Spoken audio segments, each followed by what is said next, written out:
Welcome.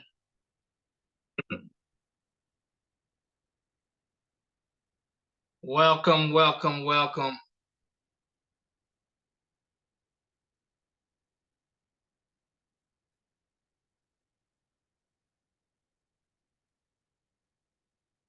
Hey, everybody.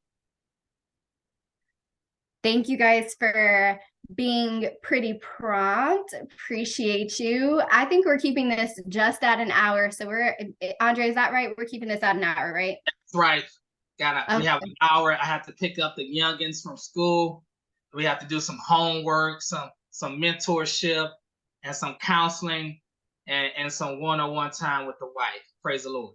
Yes. Yeah, I have another 2 calls after this. So it's the end of the year. We're just pushing to the end. But you and I have known each other for well, it seems like so long. I guess it's not so long. It's probably about 2 years now. Yeah. But done a couple of things. And when Wire released our Black Friday special, you were like, why haven't we done anything? Like, why haven't we done a masterclass in a while? And so I was like, yes. Let's do that. Let's prepare folks for the new year. I think it's especially important to like generate momentum for the new year. I know it's hard. I know if you're like me, every time around this year, it's a struggle. Like the end of the year is so hard. It's hard in business, it's hard in personal life. It's just like difficult. You have family, you have finances. If you're in real estate, the market slows down in the winter. It's all of those things. But what I want to do and what I hope that everybody else does is uses this time to start picking up your momentum for the new year. Invest in your education, get your mindset right, start eating right. I mean, we have the holidays and there's going to be those off days, but start eating right, start exercising, like start getting ready to be the person you want to be in the new year. Don't wait to the new year, right? So like this is perfect because the number one question or like topic I get asked is about development. And I am a newbie developer, but I have learned so much, so much. I learned so much every day. And so I'm really excited because Andre has been on this journey with me since before I bought my property, right? Andre has been supporting and giving advice and going to board things up and stopping the water leaks on the property and doing all the things. So I'm really, really, really grateful to have such a wonderful friend and mentor and partner in this business because I know if I don't know anything else, I know the most important thing, the thing that's going to make or break you in this business is your relationships. Who you know, who knows you, who supports you, who loves you, who trusts you. Like there's nothing more important in this business. So I'm grateful to have such a great crew around me. And Andre is one of the best. So Andre, you want to introduce yourself? Yes, yes, yes. Hello, everyone. This is Andre Barra with Yes to Real Estate. We have the team here of Diamond, Brittany, Ashley, and for the millions of people who's watching and listening, thank you for joining us today. There's nothing like when a group of like-minded people get together. You're energized, you're amped up for the next movement in your life. And today, after hearing this mastermind class, your life will never be the same. But I wouldn't do the brand any justice without recognizing the people who brought the brand to fruition. So a big shout out to my lovely wife Joanne Barrage. She's one half of Yes to Real Estate. Joe, I'm looking at you right now in front of the millions of people. I love you. Thank you for what you do for the business. It's nothing like having a strong woman, not behind me, not in front of me, but right on the side, building this business brick by brick. So Joe, thank you. And thank you to my kids. Chase is 6, Joanne. Chase is 6, Skylar is 3. Let me tell you, if you thought entrepreneurship was hard, think about raising a young boy and a young girl up into entrepreneurship, right? My wife and I grew up not having, we grew up poor. So my kids is growing up in an opportunity to where they don't understand what lack is. So helping them understand hard work, dedication, and appreciation is what my wife and I are doing, and the team. Brittany with Mad Production, Gerald and Diamond, she's our GC and for new construction, and our transaction coordinator. And Ashley, she's one half of Rush Green Properties. So her mom has Rush Green Properties, and her and I, we flip a lot of homes together. And she's also a GC for our new construction. So thank you, team, and thank you for being here today. I'm sorry to interrupt. I just want to double down on thank you, Diamond, because you always answer my text messages at random times of the day and night and send me information that I need to be able to get these deals done. So thank you, thank you, thank you, thank you, thank you. Yeah, let me tell you, having a great team matters, right? Because the Diamond have taken the workload off of me to where all I can focus on throughout the day is relationship building for the brand, right? If we have a contract, Diamond, here's the contract. We have something going on. Hey, Diamond, what did you find out? It's Diamond, Diamond, Diamond, right? So if Diamond doesn't know, nobody knows, right? So thank you, Diamond, for sure. I love that. So you want to just hop in? Like I can ask the questions. I'll have all the questions. And y'all, if you have any questions, just pop them in the chat and I'll try to make sure that we get to all of them. But today I wanted to really focus on a couple of Brittany, things. Before we start, yeah. Brittany, I always like to let the people know how you and I met. Kind of like the background, because people see us here, they see you winning in Wire, the founder of Wire, they see you winning and they're like, I want to be like Brittany. How she's so lucky. How can I get in her position? So for the millions of people who's watching, listening, like how did we come about and how did this relationship? It's all about relationship building, right? We're both on Clubhouse, which at the time was like the place to be to give and receive information. But there were a lot of people who were on Clubhouse that didn't make much of it, right? And I think what we did was we invested into taking those relationships off of the platform and doing business in real life and being who we say we are in real life. This all started because Clubhouse made me realize that I could be a developer. I've grown up in the real estate industry. I have been around builders, been around new construction. My mom was in new construction, basically my whole life. And it never occurred to me that I could be the one to be the developer, right? And so getting on Clubhouse, I was hearing all of these developers, most of which looked like me. And I was just amazed. So Kaylani and I started Women in Real Estate, and we hosted this program called Diversified Development Tour. And actually we have another one coming up in Miami this year. And it is an opportunity for developers of color to come into a space and impart knowledge for people who are coming behind us. And at the time, I knew I wanted to be a developer, but I didn't know where to get started. I didn't know how to jump in. And what I had learned about jumping into the real estate industry previously was the worst thing you can do is do it alone. And so I decided to find somebody to do it with me. I asked one of our speakers, Chris Senegal, if he would partner with me. I said, I'll find the deal, I'll fund it, I will do all of the work, be an advisor to me, be a partner with me. I'll split it. Like I don't, it's not even about the money, it's about the experience, right? And it's about making sure when I raise money from my investors that it's in the best hands possible, right? And so between me, between Chris, between Andre, like I know that everybody's money is safe as I could possibly make it, right?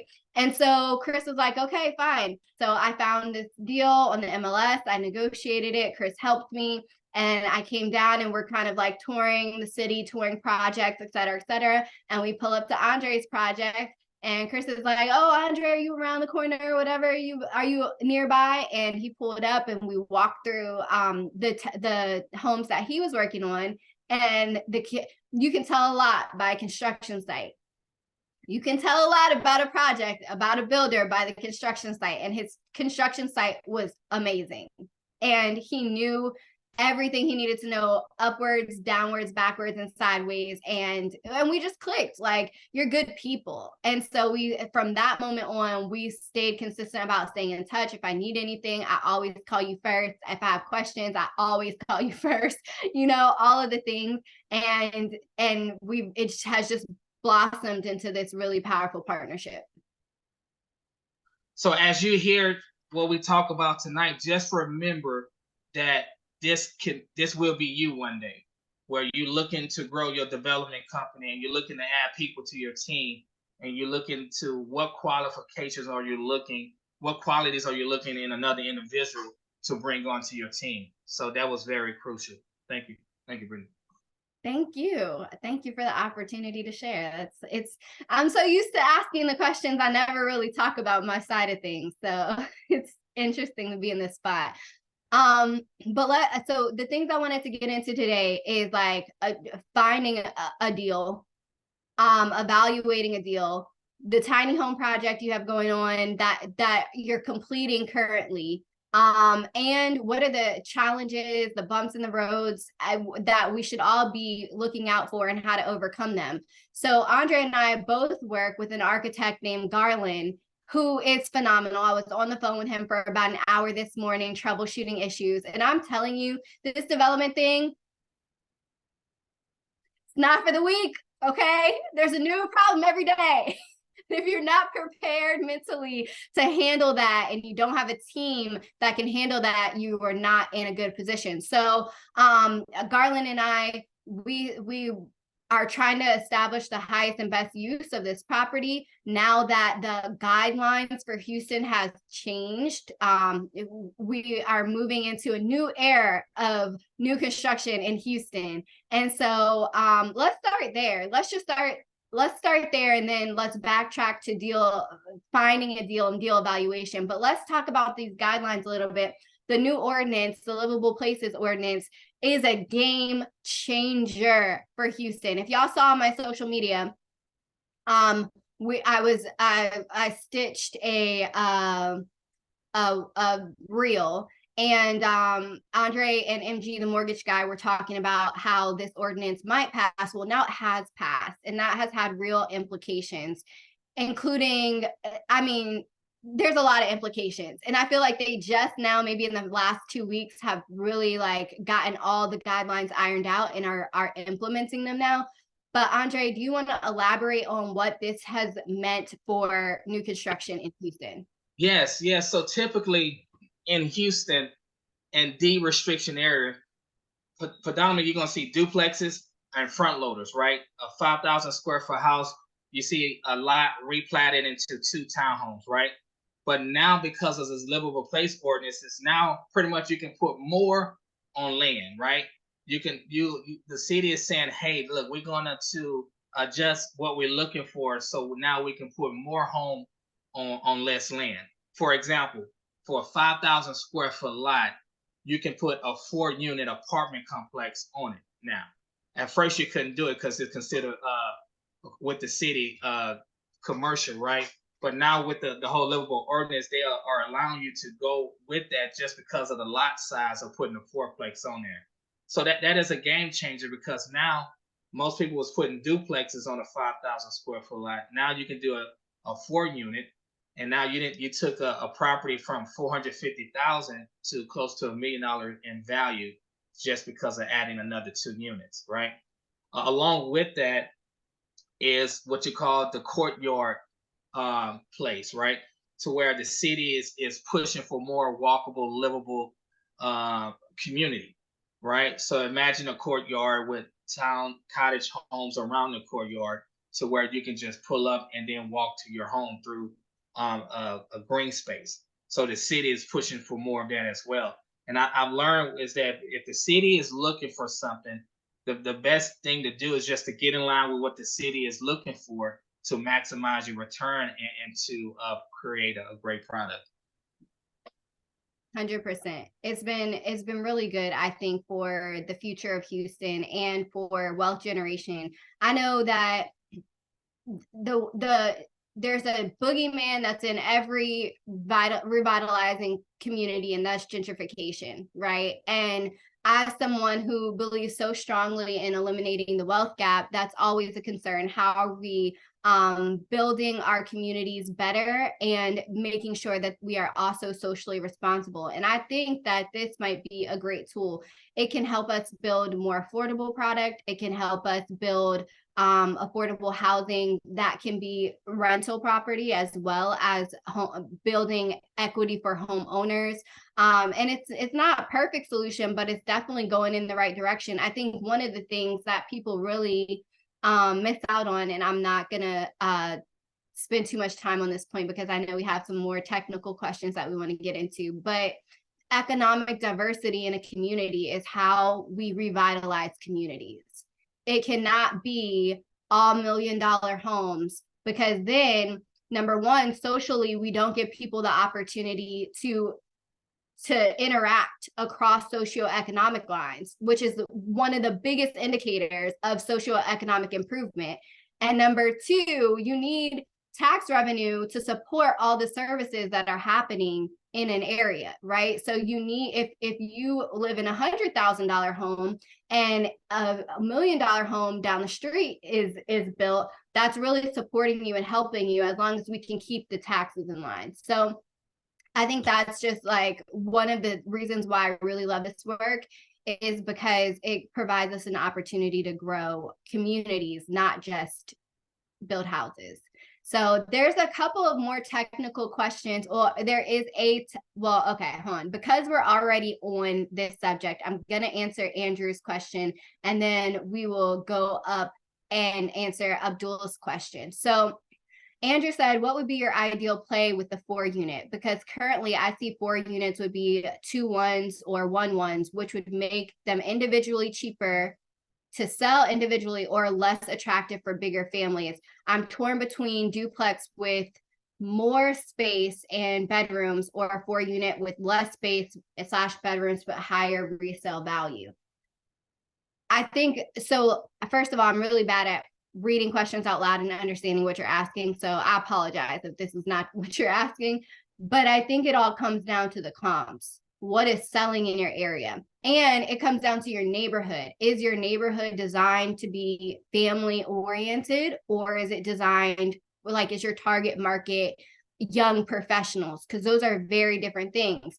I think that my product, if I'm doing duplexes or even a 4 unit in the neighborhood that I'm in, my best bet is to target young professionals who are looking to build their real estate portfolio, because I'm in the city, I'm in 5th Ward, right? And so, like, yes, there are people with kids who live in those communities, but the people who are probably going to want to pay top dollar for my product are probably young professionals, because if you have kids, you might want to live on the outskirts where you have a better school system as of right now, right? So, like, I think it comes down to the comps in the area and your target demographic. Me personally, I'm looking to get 8 units on my property. And so that, however I ought to do that, that's how I'm going to do it. I would prefer to do 2 2s. But if that's not what works, and I can make the evaluation work with 1 1s, like, then that's what I'll do. So I don't know if that was helpful, but Andre, do you have a take on that? Yes. So for a 4 unit, I believe you can do a 2 2. You can squeeze a 2 2 and still fit in where you need to be as square footage for 5,000 square foot lot. So my question for you would be, if you was to take a duplex, and the only thing you can do with this 5,000 square foot lot is put a duplex on it, how much can you sell it for? 5th Ward, depends on where it's at, you're looking at 450,000, right? Acres home, you can get 550,000 if it's 3,200 square feet, right? So now you understand, okay, I can put a duplex on this 5,000 square foot lot, and I can only put 1, and I'm only going to make 450. But if you can put a 4 unit and it's 2 2s each door and sell it for close to $1 million, then if it makes sense, I would go and do the 4-plex, right? Well, the return on your money is greater because of the 4 units. So that's where I would look at too, to maximize the best use of the lot. Perfect. So I know, Abdul, you had a question about tiny homes in particular, and I'm going to come to that. But first, I want to talk about actually finding deals, like actually site selection and finding how do you start, right? Because that's the biggest question everybody wants to ask usually is, how do I get started? I don't know how to get started. How do I do this, right? So Andre, tell us a little bit more about how you found the land, and I'll also chime in with how I found my land and how I think other people can find theirs. Yeah, I tell people this: real estate is a copycat business, right? If you can figure out what the big guys are preparing to head to, and go there, not in the same area, maybe about a 5 miles radius from them, and start building and buying up land, right? A perfect example also is, I tell people I tend to want to invest in areas where cats and dogs are walking themselves. All right. So I want you to picture that cat and that dog walking across the street. You stop because they hogging the road, and they pass by and you drive on. Right. Picture that. Right. Also picture when you are riding and you see someone behind that cat and dog walking it. By the time you see a person behind the cat and dog walking them, it's too late. Right. So my homework assignment for you guys is go and look for the cats and dogs walking themselves, and do some research in those areas, because most likely those are the areas to get ready to invest in. But when Fifth Ward, what I did was I used to drive in Fifth Ward. Angie, you like that, don't you? Angie Grant? Yeah. So that went viral, by the way, with MG, the mortgage guy. When I told him the cats and dogs walking themselves, he started laughing. So what I did in Fifth Ward was I had a rental there on Liberty Road, and I used to go by the rental all the time, just driving the area. And then all of a sudden, Lucy's, where we used to shop at when we was younger, I seen somebody tearing the property down. I'm like, what is going on here? And I went over there and I was looking, I didn't see anyone. And then I drove by one day and I seen a black guy in a BMW, right? And then I swerved around in my Mazda 626, shiny red apple candy paint. And then I swerved around and I went, and it was Chris Senegal. And I said, hey, this is you. Are you building this? He said, yeah, this is me. I'm like, wow. Right. So number one, that was the first time me seeing a black developer. But then the second thing I said was, oh, it's about to blow up over here. Right. That was before I even heard about the East River project. So what I started doing instantly, it was continue to drive up and down the street to figure out, meeting the neighbors, who was selling. And I found these two lots with a for sale sign on the tree. And I called, put it on the contract. And then I'm like, wait a minute. I don't know anything about new development, right? But I just knew I needed to tie up the land and buy it just based on what I knew was coming. So how we find our land is talking with the neighbors, driving the areas that you want to build and develop in. But become what the neighbors are used to seeing around the area, right? Befriend the neighbors, give back to the community. And that's how we grew to where we get a lot of off-market deals that come to us just because of the name and the brand that's in the area. So that's how we get a majority of our deals. Sorry, yeah. That makes complete sense. Like being a pillar in the neighborhood, of course. Now, coming from outside of Houston, I did not live in Houston when I bought my project or when I found it. So driving for dollars, I would say, is number one. And caveat, my car is still in Virginia. I'm from Virginia. My car is still in Virginia. I still can't drive for dollars, right? So there are some other ways that you can do this. Number one, it's by expanding your network, like seeking out wholesalers, getting to know wholesalers, getting to know realtors, reaching out to people, asking them if they have anything coming soon, making sure you're on their list, getting on every real estate list possible in the area, joining all the Facebook groups. That's number one. Number two is make sure that you are scouring the internet, scouring Zillow, Redfin, Trulia, every for home by owner, for sale by owner, everything. You need to be looking at everything. every day. Number 3 is virtually driving for dollars, going on Google Maps and going down the streets, understanding, where the vacant lots are. Now that stuff's not always updated, but it can be really helpful to get a lay of the land. And then I usually use LandGlide. It's an app to identify who owns the land. And then I look them up on white pages or whatever, and I give them a call or a text message. Usually a text message because I don't like people calling me, so I try not to call them. But there are definitely some ways around it. And then making sure that so the second question I usually get is, well, I don't have money to just be buying up property, right? Andre was already doing this. Andre was already in real estate. He had the money. But you don't necessarily need the money. You need the people, right? So me personally, I raised money for my network. I started a fund that not only will invest in my project, but will invest in other developments and opportunities led by women and women of color, people of color, in communities of color.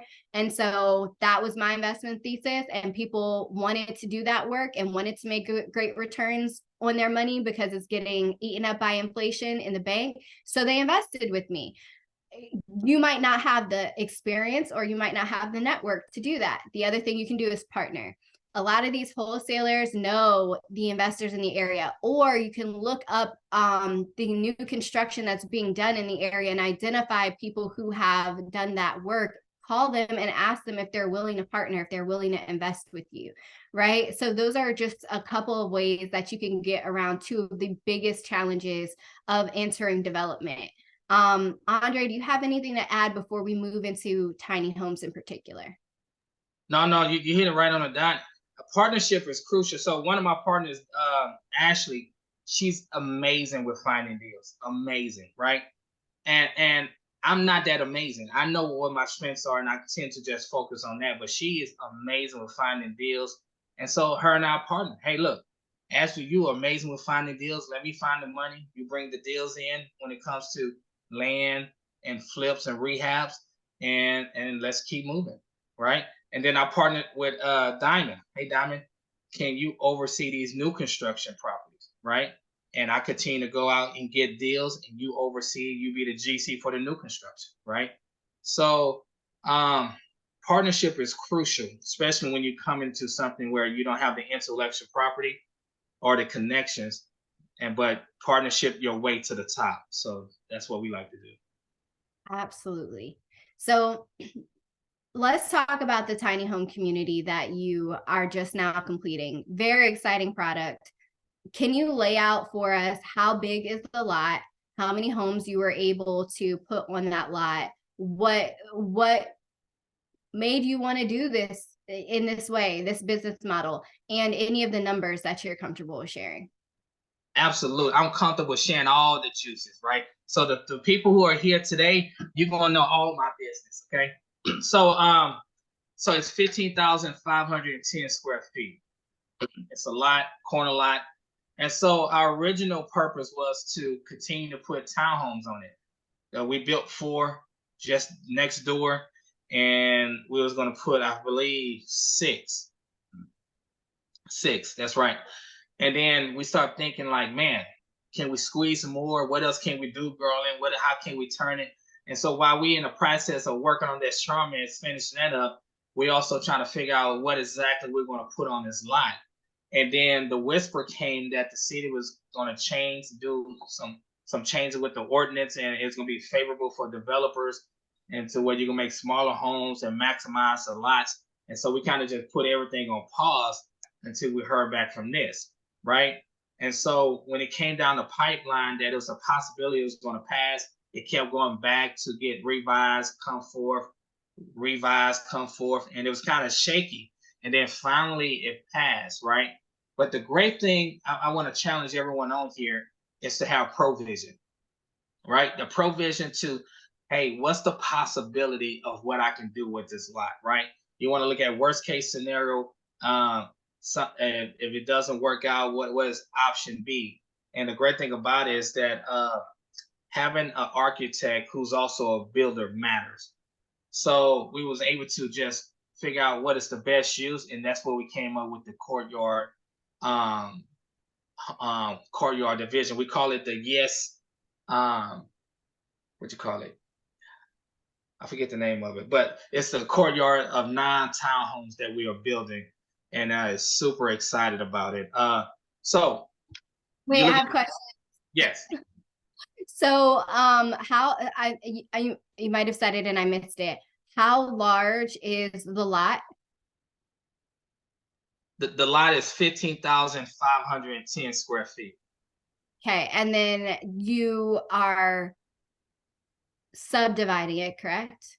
Correct. So, yeah, the name of the subdivision is Yes Square. So we are subdividing it into 9 tiny homes. So each lot is going to sit on approximately 1,800 square feet, right? So you might ask, well, how in the world did you get 15 and now it's only 9? Why you couldn't squeeze more? Well, it's a couple of things that as a developer you want to be mindful of, right? If you have a corner lot, it calls the visibility triangle.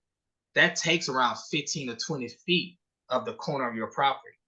And then you have the great old city of Houston who would do, we're going to take away 5 feet of the frontage of your land because for future expansion of the road, right? So anytime you buy land, you want to make sure during your option period that you get with an architect, get with your replat team, and figure out how much of this land can you really build on. Because the city is going to take something. I don't care what anyone say, the city will take some of your land for future progress for the city. So you're looking at 1,800, 1,900 square feet per lot. Each home, so we have 3 homes that is, I'm gonna show you a picture. So you have this right here, which is a 2-bedroom, 1.5 bath with a balcony here. We have 3 of these homes, right? This whole home, upstairs and downstairs, is 960 square feet, right? So downstairs is the kitchen, the half bath, the dining room, upstairs, the 2 bedrooms and one bath, right? And we're going to sell this for $250,000. That's right, $250,000. We already have 4 contracts written on this home, and we just haven't taken them yet, right? So that's right, yeah, 968 square feet total, right? And then, so basically, what we're doing is creating an apartment in the form of a home, right? Because that's about how big a 2-bedroom apartment is. But the advantage is that now people can actually gain equity in these homes. They actually own something, right? I think that is one of the best parts about it. Yes. And that's the key. The key is to get in the game, right? So if you're a first-time homeowner, and especially with the interest rate, 250,000 is a lot more attainable than 350 or 400, right? So you can get in a game with 250,000. And here's the most important part: it's that equity play. Because of Fifth Ward, because of the East River project, the homes are increasing in value tremendously on a tremendous pace every single year. For example, we built the 4 homes on this Charmans. The first home we sold for $275,000. 3 months, not even 3 months later, 2 months later, we sold the second home for $300,000. 2 months later, after that, we sold the third home for $335,000, and then the 4th home for $340,000. So the person who bought home A within 6 months has close to $75,000 in equity. That's how the growth is in Fifth Ward. So imagine you buy one of these tiny homes for $250,000, right? And then a year go by and it's worth $275 or $280, right?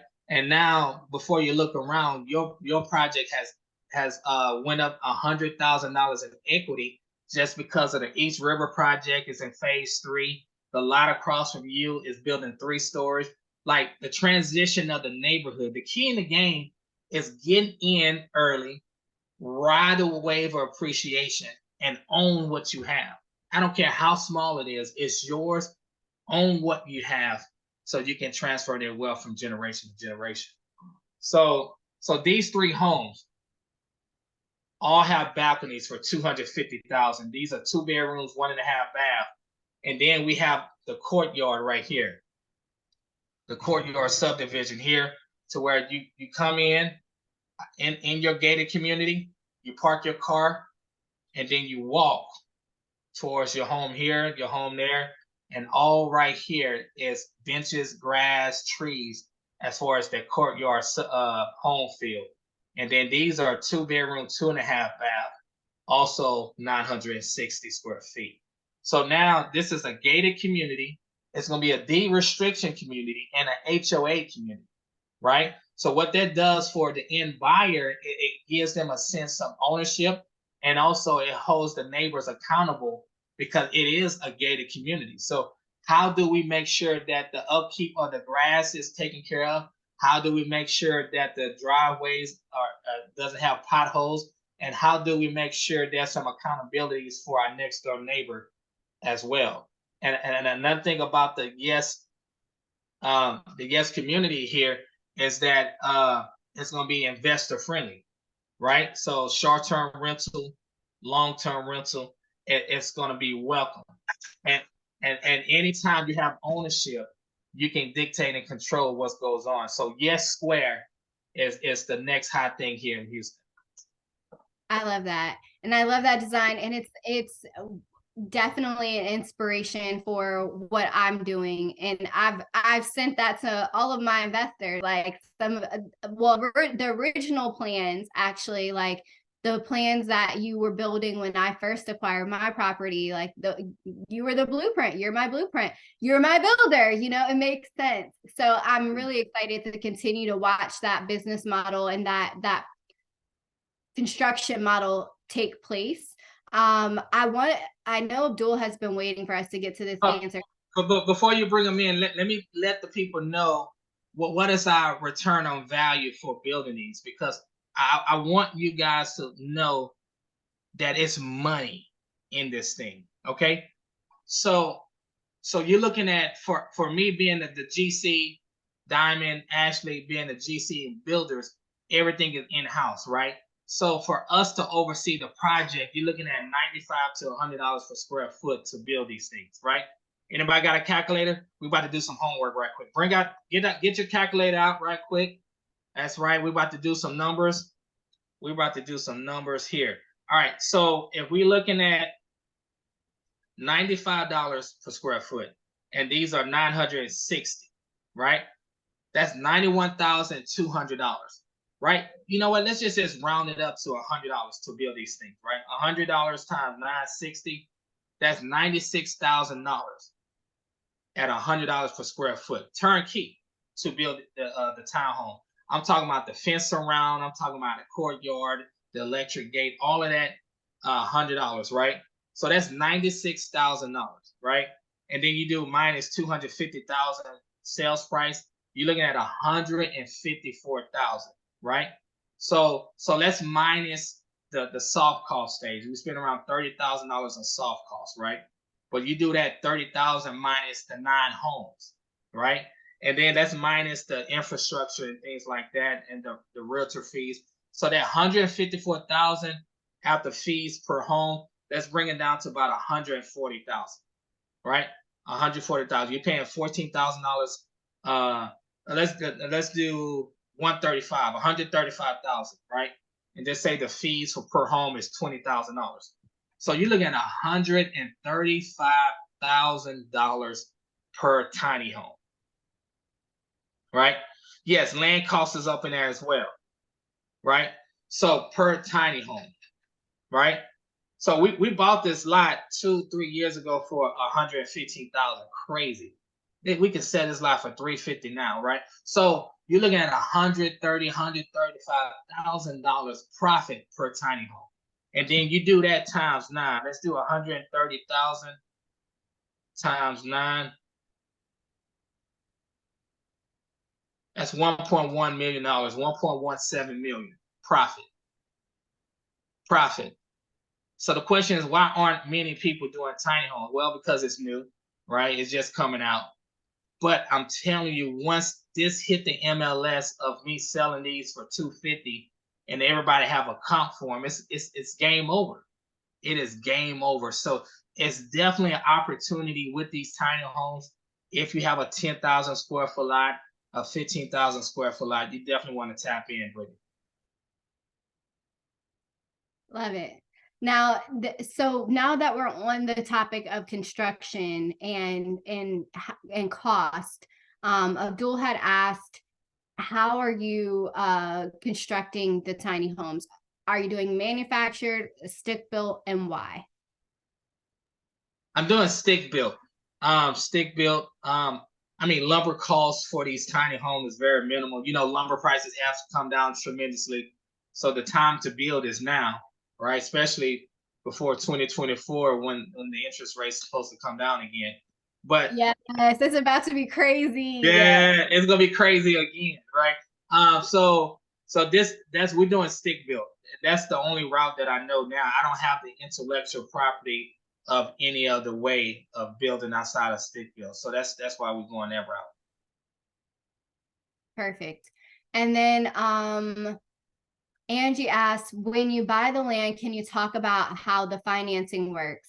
The price of a 5,000 square foot land, what the down payment would be, what expenses are involved in holding the property while the land value appreciates.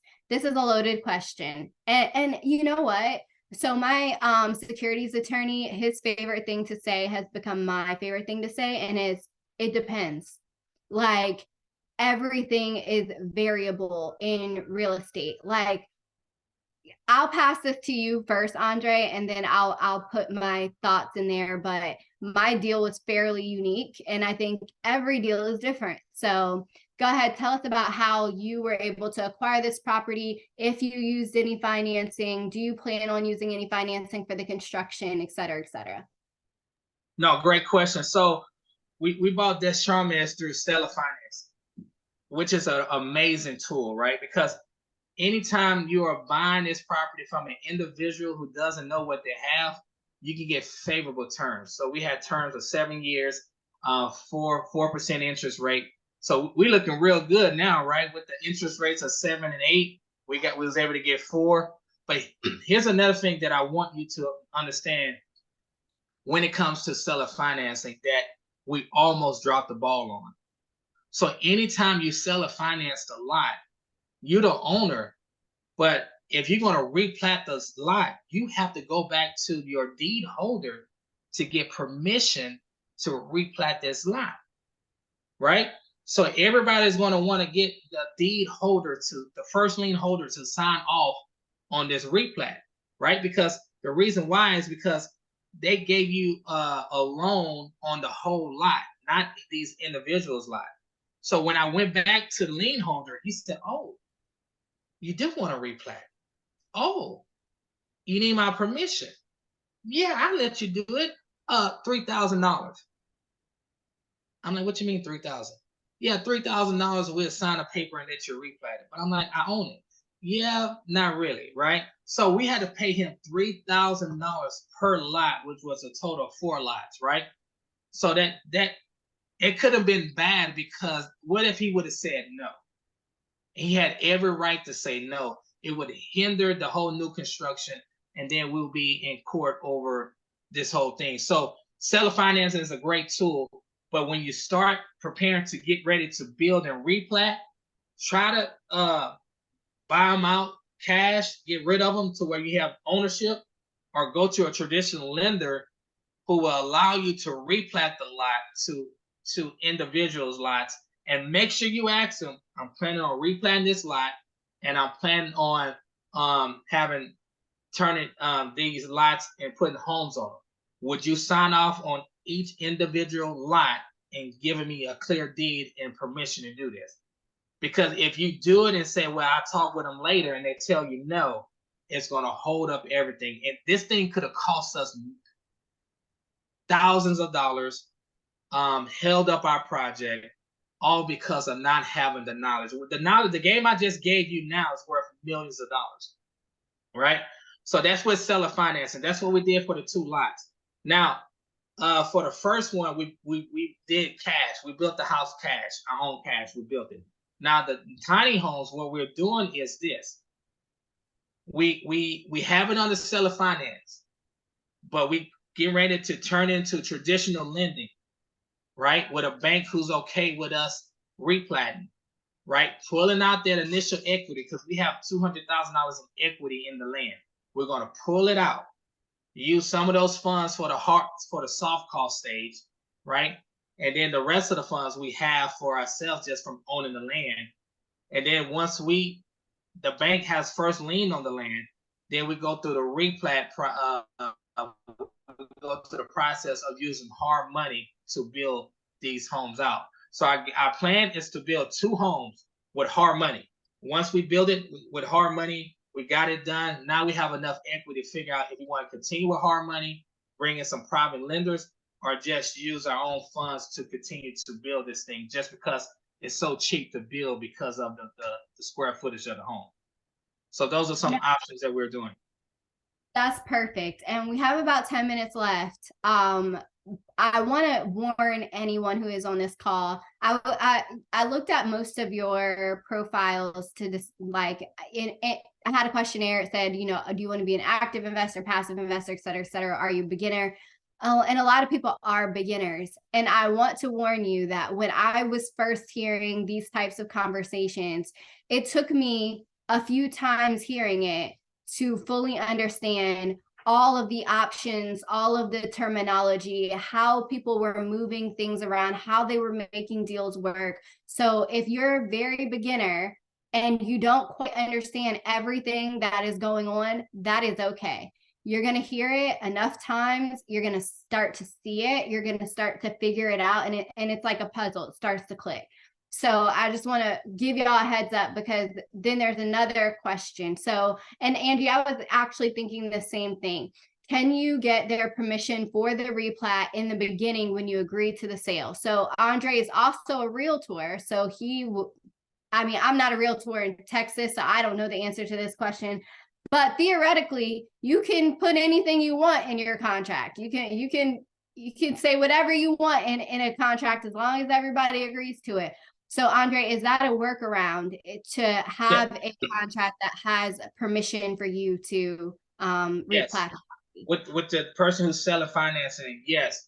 And so the reason why I didn't do it because I didn't know I had to do it, right? I thought you buy the land and then you're good, but I didn't know the ins and outs of the intellectual property we just shared. So yes, these are everything you want to have a conversation with when you're selling, get ready to sell a finance land, is to know your end result for the land and put all of that in the contract so both parties can be in agreement. Yep, that's great. For sure. And that's what the advantage of having a team will do for you, because all these little things, they come into, they create problems that you don't even know you're going to have. There was another question. Let me find it. Oh, Andrew says, would love to understand your thoughts on investing in Fifth Ward versus Sunnyside and which has a better upside. I don't even know a lot about Sunnyside. I know it's a popular area. It's up and coming. But you know why I love Fifth Ward? Because the East Houston River project. That's what I loved. And I've already seen in a year a significant jump in equity and new construction directly across the street from me. Like, I would argue that Fifth Ward is where it's at. But Andre, what are your thoughts? Yes. So both neighbors have their strengths and challenges, right? Fifth Ward, East River Project townhomes are selling for top dollar, right? But when you go to Sunnyside, the duplexes are selling for higher.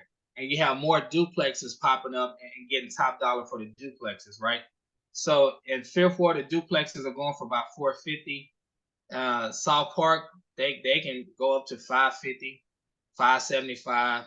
So yes, depends on what you're building will determine what areas will be suitable for you. Perfect. Now, y'all, we have about 5 minutes left. So if you have any more questions, I will put them in the chat right now. Andre, I think my last question for you is, what are the most important things? No. What's been your biggest challenge, biggest lesson learned on this project? My biggest lesson learned is how important it is to have these three things: transparency, integrity, and honesty with your contractors, right? Being transparent, making sure everybody's on the same page.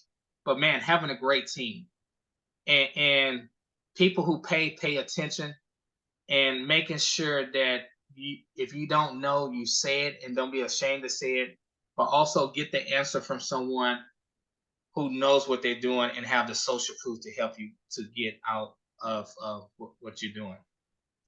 Yeah, I would double down on having the team. If you're developing here in Fifth Ward or in Houston, I would also say making sure you have a consultant. I like trying to navigate Houston's back end and paperwork by yourself. Don't do it. Don't do it to yourself. Make sure you have a consultant on that team. I would also say if you are going to have to do anything with the JRC, which is the Joint Referral Committee, they're going to require that you have a survey that has been done within the last 6 months. If you can get that survey included in the sale of your property, I got a survey, but it wasn't done in the last 6 months. It delayed my project by a year. Now, that is not typical. That is not what usually happens, but it's just one additional thing that you can avoid, right? So I would say do that.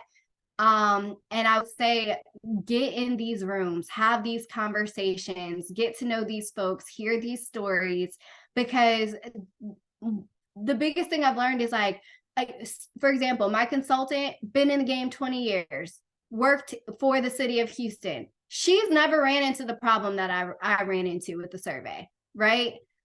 Really nobody has. And she was not even able to fix the problem. I had to go fix the problem myself. And the only reason I was able to fix it is because I have a network of people who could point me in different directions and different resources. And finally, after a year, I found the right person. And so your network is your net worth. Your network is everything in this business. Have a solid team. Work with people that you know, like, and trust. Work with people who do good work. That is why I always recommend Andre. Why I will always sing his praises, because he does good work. He's been an excellent teammate for me. So I think, Andre, how can people work with you, reach you, connect with you? What's your next stage? What do you have going on? Yes. So we have you can reach us at www.yestorealestatecourses.com, where we help people who are looking to get into new construction, flips, how to be a top producing agent. Your boy did 25 million transactions last year. You know your boy is bad. Okay. How to find wholesale deals, how to be a top transaction coordinator. So we have all these courses tailor made for individual who's looking to get into the real estate game. But my lasting word is that with all of the success, you can't do it by yourself. I remember when I did everything by myself and I did $13 million in transaction and I was done. I was spent.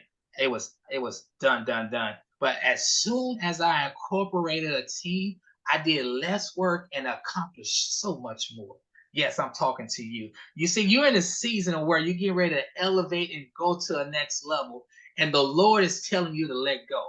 Right? You're used to holding everything because you believe that if you have control, you're going to make it work. But God is telling you to let go, because the people on your team is going to help elevate your business and your product and your brand. Let go. Because when you let go, you allow your team to grow, but you also grow wings to go to the next level. Yes, I'm talking to you. The millions of people who's watching and listening, this is your season to elevate. This is your season to go to the next level. You thought you was coming on here to learn about tiny home, but you came on here for deliverance and to be set free from your own holdiness of what's holding you down. Let go. This is your season to elevate. You've been praying and you've been fasting, you've been asking for a word from God, but God is telling you this is your time. You don't have to wait until 2024. You can do it right now. So thank you for saying yes to your season. Your season is not over. Yes, you cried. Yes, you prayed. Yes, you felt like giving up. But this is just the beginning for you. Now it's time for you to grow to your next level. And thank you for saying yes to real estate. See you and the millions of people who's watching at the top. I'm going to double down on that. It is definitely your season. It is our season. It is our season. We have such an opportunity to alter the course of the direction of where we go as a community. And we have an opportunity to just pour into one another. And I just love these spaces. I love this because it never existed before. It's never been a better time to collaborate, to work together, to own, to build, to grow, to learn. There's never been a time that was better than this for us to do this work. So I'm so beyond blessed to be in this position, to be a steward of this information and of these resources. And you just being in this room means that you're in the same position as me. You're here. We're here. I didn't do anything special. I didn't do anything that you're not capable of doing. I swear to you. I swear to you. There is nothing that I could have done to create this besides show up. Show up and be a vessel. Build a team. Get in the room with the right people. That's literally it. So if you want to learn more about working with Andre, he has dropped the link in the chat. Make sure you hit him up. Make sure you're following him on social media. He's amazing. If you want to learn more about what new deals I'm bringing on to the table next year, I'm working with a lot of wholesalers to publicize their deals and what they got going on and what we can all collaborate on. I'm hoping, Andre, actually, I just sent a deal to Garland, and I would like to send it to you too, because it's like 18 houses that we could collaborate on, but that's neither here nor there. If you want to collaborate, if you want to build together, if you want to grow together, if you want to even passively invest, please reach out to me and I'll be reaching out to you. So you're here for a reason. You're either here to learn or you're here to grow your money or you're here to do both. But I'll be reaching out to you to get an idea of where you're going, what you want to do, so I can connect you to the right resource. So now caveat, that takes a lot of time for me to do. So if you want to move to the top of that list, please reach out to me on social media, email, text, phone call. My phone number is everywhere. And my phone number is the real number. It comes straight to my phone. Like, there's no gatekeepers. So if you want to work together, please just reach out and let me know. I'm happy to work with you. All right. We are at 5:02. I appreciate your time. I appreciate you showing up. I'm excited to do this work. I'm excited to see you all do this work. I'm so excited to support you in doing the work. If there's anything we can do for you, please don't hesitate to ask. Have a great afternoon, evening, whatever. It depends on where you are, but it's 5 o'clock here. Have a great day. Bye-bye, everyone. Brittany, great job. It's always a pleasure to be in the room with you. Thank you. Thank you. Same. I have so much fun doing this. Awesome. See you next time. See you next time. The wife said, you need to go pick up the kids. I said, yes, ma'am. I'm on my way. That's how you stay married, okay? Yeah. I know when to hold and when to fold, right? I'm about to fold right now.